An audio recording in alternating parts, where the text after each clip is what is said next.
కొన్నిసార్లు ఇలాంటి simple food చాలా హ్యాపీనెస్ ఇస్తుంది. ఈ గార్లిక్ పప్పు చేయడానికి ఏ కటింగ్ అవసరం లేదు.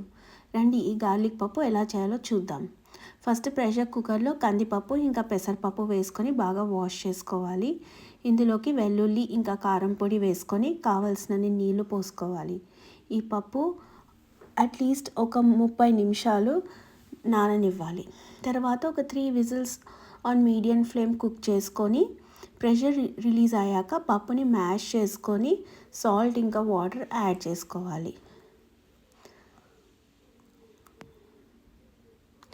లాస్ట్ స్టెప్ వచ్చేసి ఒక ప్యాన్లో ఆయిల్ హీట్ చేసుకొని ఆవాలు, ఎండుమిర్చి ఇంకా కరివేపాకు తాలింపు వేసుకొని పప్పుని యాడ్ చేసుకొని ఒక 3 మినిట్స్ కుక్ చేసుకుంటే యమ్మీ గార్లిక్ పప్పు రెడీ.